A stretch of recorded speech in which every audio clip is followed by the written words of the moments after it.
Pemirsa, ribuan aparatur sipil negara di Jawa Barat diduga bermain judi online. Pemprov Jawa Barat mulai memeriksa para ASN dan jika terbukti akan dijatuhi sanksi berat hingga pemecatan.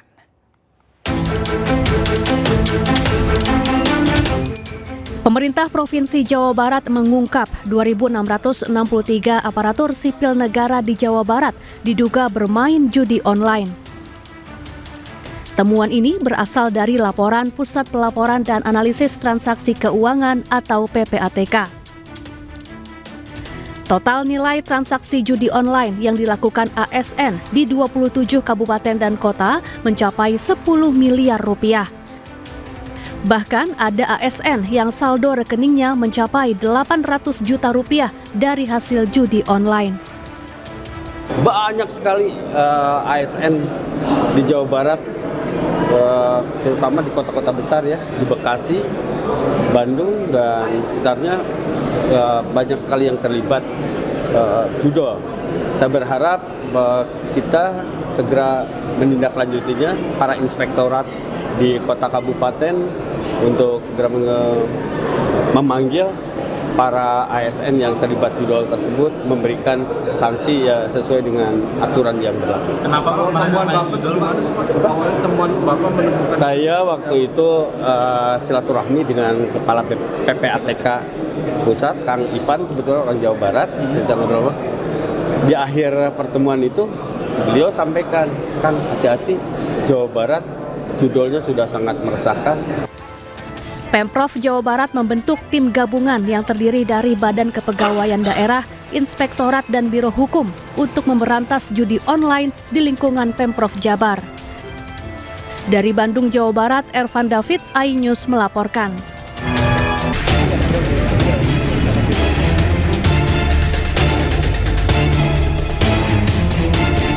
Pasca berstatus tersangka korupsi, mantan Jaksa Agung Muda Pidana Khusus Kejaksaan Agung, Febri Adriansyah, dicegah bepergian ke luar negeri. Kementerian Imigrasi dan Pemasyarakatan telah mencegah 2 tersangka dalam kasus ini berdasarkan permohonan dari Ditreskrimsus Polda Metro Jaya. Sementara itu, Istana melalui Menteri Sekretaris Negara Prasetyo Hadi merespons penggeledahan di 13 lokasi yang dilakukan Korps Pemberantasan Tindak Pidana Korupsi Polri terkait kasus korupsi besar. Dalam keterangan persnya Jumat lalu, Mensesnek tegaskan, Presiden Prabowo Subianto memiliki komitmen yang kuat dalam pemberantasan korupsi. Prasetyo juga menyebut pemerintah menghormati setiap proses hukum yang sedang berlangsung. Pemerintah menjunjung tinggi asas praduga tak bersalah sehingga terhindar dari spekulasi maupun penilaian yang tidak produktif.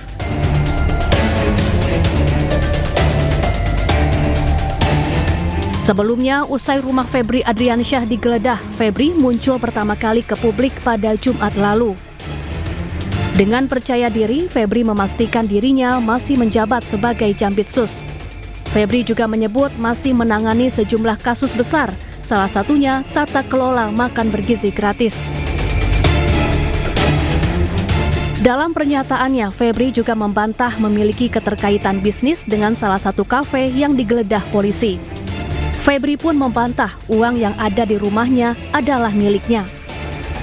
Namun sehari setelah pernyataannya, Kejagung mengumumkan Febri mundur dari jabatannya sebagai Jampitsus. Di hari yang sama, polisi menetapkan Febri sebagai tersangka. Febri diduga terlibat kasus dugaan korupsi dan pencucian uang terkait batubara pembangkit listrik tenaga uap, Asabri, dan Krakatau Steel. Tim Liputan iNews melaporkan.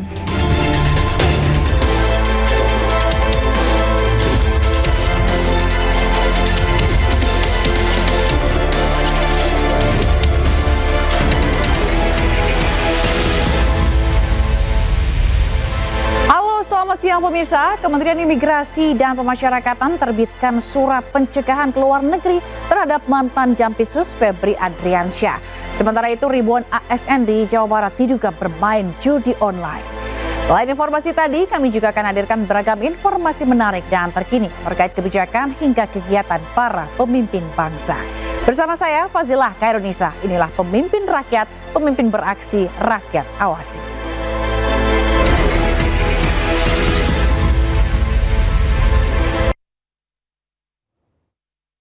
Ya, pemirsa, Presiden Prabowo Subianto mempersilahkan masyarakat Indonesia pindah ke negara lain jika merasa masa depan Indonesia suram. Prabowo juga meminta masyarakat bersatu dan tidak mempunyai sifat dengki, curiga, serta suka mencaci maki.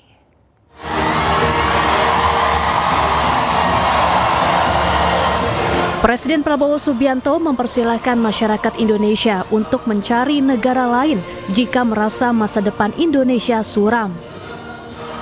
Menurutnya, masyarakat Indonesia seharusnya bersatu dan bergotong royong agar Indonesia bangkit menjadi negara sejahtera. Pernyataan ini disampaikan Prabowo saat menghadiri peringatan Hari Koperasi ke-79 di Indonesia Arena, Jakarta, Minggu siang. Indonesia kaya, Indonesia akan bangkit, dan Indonesia akan mampu memperkuat semua kekuatan di Republik Indonesia ini.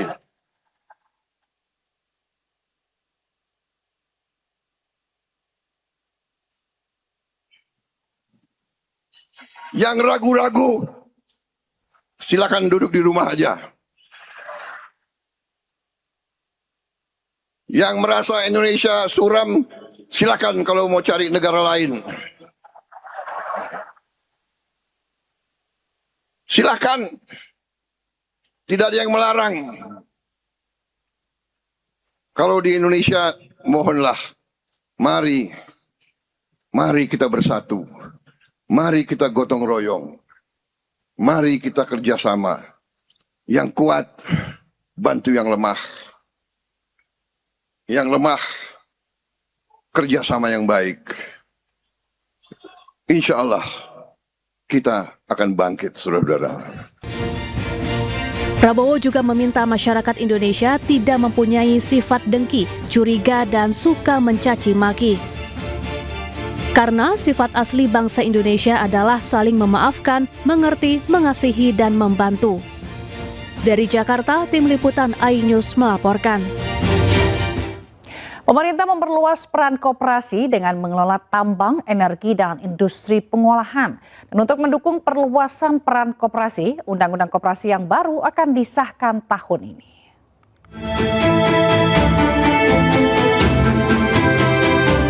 Pemerintah memperluas peran koperasi ke berbagai sektor usaha strategis, termasuk mengelola pertambangan, energi, dan industri pengolahan. Menteri Koperasi Ferry Juliantono menyebut langkah ini sebagai upaya untuk memperkuat posisi koperasi sebagai salah satu penopang perekonomian nasional di samping BUMN dan sektor swasta. Koperasi sekarang sudah boleh mengelola tambang mineral. Kami juga sekarang sudah mengelola dan mendirikan pabrik CPO. Bulan Agustus kami akan meresmikan pabrik CPO di Musi Banyu Asin, Kabupaten di Sumatera Selatan. Itu Koperasi Unit Desa Sejahtera. Kemudian bulan Agustus juga kami dengan izin dan perkenan Bapak ingin meresmikan pembangkit listrik tenaga surya skala setengah sampai dengan 1 mega di Sembur Laut, Pulau Galang Baru, Kepulauan Riau. Kemudian ingin kami sampaikan juga, sekarang di tahun ini akan lahir Undang-Undang Perkoperasian yang baru, Bapak Presiden. Dengan demikian, koperasi tidak lagi terbatas pada usaha simpan pinjam atau perdagangan, tetapi terlibat dalam pengelolaan sektor produktif. Untuk mendukung perluasan peran koperasi, pemerintah tengah menyiapkan Undang-Undang Perkoperasian yang baru dan ditargetkan akan disahkan tahun ini. Dari Jakarta, Tim Liputan iNews melaporkan. Pemirsa, Presiden Prabowo Subianto berjanji akan menertibkan badan usaha milik negara di Indonesia. Kepala negara juga menyebut selama ini perusahaan plat merah merupakan sumber korupsi. BUMN itu akan kita tertibkan. Selama ini BUMN itu sumber korupsi.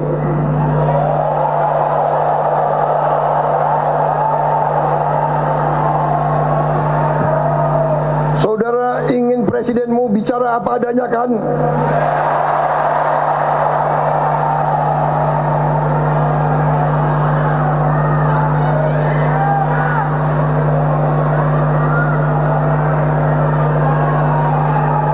Saya memperingatkan lagi, sekali lagi, untuk sekian kali lagi saya bicara dari dulu.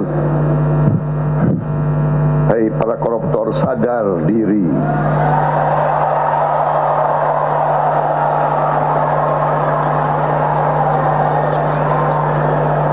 Hentikan praktek-praktek kau. Hentikan. Rakyat tidak bodoh.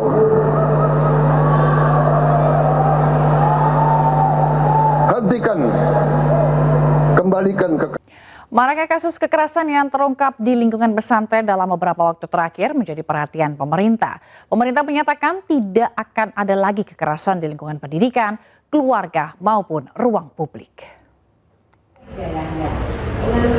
Gerakan Nasional Ruang Aman dan Nyaman Anak diluncurkan oleh Menko PMK Pratikno, Menteri Agama Nasaruddin Umar, serta Menteri Pemberdayaan Perempuan dan Perlindungan Anak Arifah Fauzi di pesantren Al-Hamidiyah, Pancoran Mas, Kota Depok.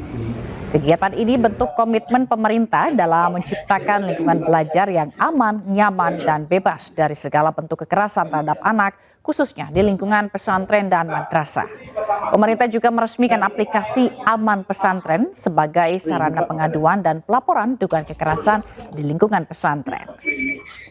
Jadi Pak, aplikasi Pak. Hari-hari akan datang, tidak ada lagi cerita kekerasan di ruang sekolah, di ruang kelas, di ruang publik, di ruang keluarga, di ruang manapun juga. Tidak ada ruang keras kekerasan dimanapun juga di bumi Indonesia ini. Terima kasih. Pemirsa, setelah sempat dilarikan ke rumah sakit dan dirawat inap, kondisi Wali Kota Bandung Muhammad Farhan berangsur membaik. Ia diduga mengalami kelelahan dari padatnya rutinitas sebagai wali kota.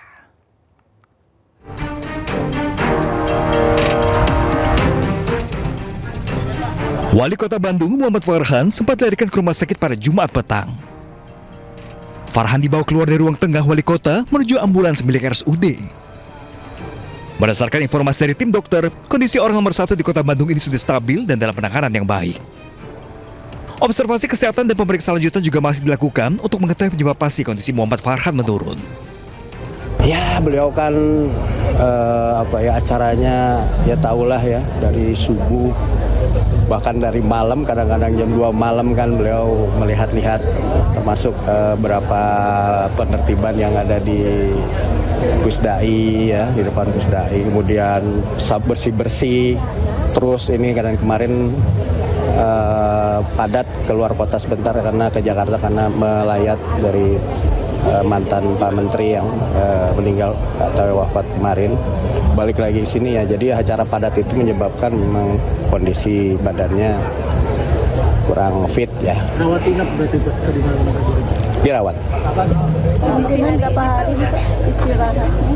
Belum tahu, karena kan nanti dokternya belum ada, mungkin belum dari diagnosanya kita belum tahu kabarnya. Keluarga pun memohon doa terbaik dari seluruh masyarakat agar Muhammad Farhan segera diberikan kesembuhan dan dapat kembali beraktivitas seperti sedia kala. Dari Bandung, Jawa Barat, tim iNews melaporkan. Pemirsa, event besar tahunan Pekan Raya Jakarta 2026 resmi berakhir tadi malam. Dan nilai transaksi selama penyelenggaraannya tembus di angka 8,2 triliun rupiah. Setelah 32 hari penyelenggaraan, Pekan Raya Jakarta resmi ditutup tadi malam. Di tahun ini, Jakarta Fair Kemayoran alami peningkatan jumlah peserta pameran menjadi 2.800 peserta dan 1.800 tenan dengan komposisi 55% sektor swasta dan 45% sektor UMKM. Bahkan jumlah kunjungan mencapai lebih dari 6 juta pengunjung dengan transaksi penjual dan pembeli mencapai 8,2 triliun rupiah.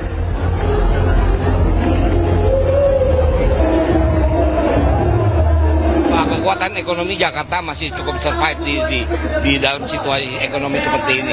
Karena apa, di sini berkumpulnya UMKM, pengusaha-pengusaha kecil, dan kita juga penyelenggara banyak memberikan kemudahan-kemudahan dengan diskon-diskonnya. Nah, mudah-mudahan tahun depan dalam rangka Jakarta 500 tahun atau 5 abad, Jakarta Fair harus lebih besar daripada tahun ini. Jakarta Fair ini kan sejarahnya selalu pada ulang tahun DKI. Ulang tahun DKI biasanya berjalan hanya dalam waktu 1 bulan. Tapi kalau misal ditambahin menjadi 1,5 bulan, pasti akan target lebih. Tapi artinya kan keterbatasan waktu itu juga menjadi pengaruh kan. Dengan peningkatan jumlah pengunjung dan jumlah pendapatan di atas target itu udah luar biasa sebetulnya. Ya, pemirsa, Menteri Pekerjaan Umum Dodi Hanggodo mengapresiasi semangat gotong royong masyarakat Benar Meriah Aceh yang memperbaiki jembatan Enang-Enang secara swadaya.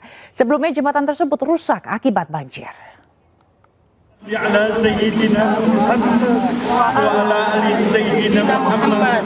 Bahwa kita ini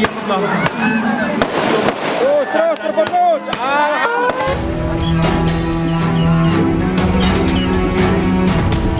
Akses jembatan Enang-Enang di Kabupaten Benar Meriah yang sempat terputus akibat banjir bandang kini kembali dapat dilalui. Masyarakat Benar Meriah memperbaiki jembatan secara swadaya senilai 1 miliar rupiah.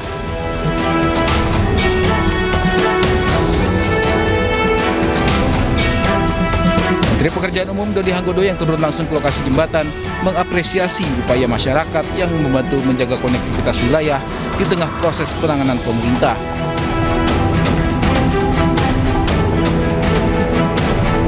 Pemerintah akan melanjutkan pekerjaan warga dengan penguatan struktur jembatan agar lebih kokoh dan aman dilintasi. Menurut Dodi, apa yang dilakukan masyarakat telah membantu pemerintah mempercepat pemulihan akses transportasi, sehingga tugas Kementerian PUPR saat ini adalah memberikan dukungan maksimal. Memang dari sisi teknis sebenarnya jembatan ini sudah tidak mungkin untuk dipakai.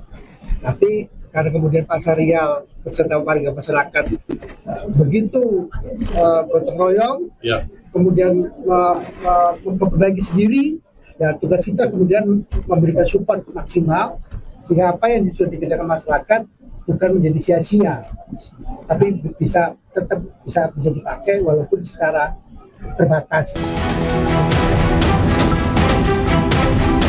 Pemerintah akan pantau secara berkala kondisi jembatan mengingat kondisi arus sungai yang masih cukup deras, serta tanah di sekitar lokasi yang masih labil dan berpotensi memicu gangguan pada konstruksi jembatan. Dari Kabupaten Benar Meriah Aceh, Yusradi, iNews melaporkan. Menteri Koordinator Bidang Pemberdayaan Masyarakat Muhaimin Iskandar menemui kelompok ibu-ibu prasejahtera di Denpasar, Bali. Caimin mengapresiasi kekompakan dan semangat ibu-ibu produktif untuk membantu perekonomian keluarga. Dan informasi ini sekaligus menutup Pemimpin Rakyat hari ini. Temukan informasi-informasi terbaru lainnya di www.inews.id dan cuplikan tayangan berita iNews dapat Anda saksikan di kanal YouTube @official_inews. Saya Fazilah Khairisa dan kerabat kerja yang bertugas pamit undur diri. Pemimpin Rakyat, pemimpin beraksi, rakyat awasi. Selamat siang, terima kasih dan sampai jumpa.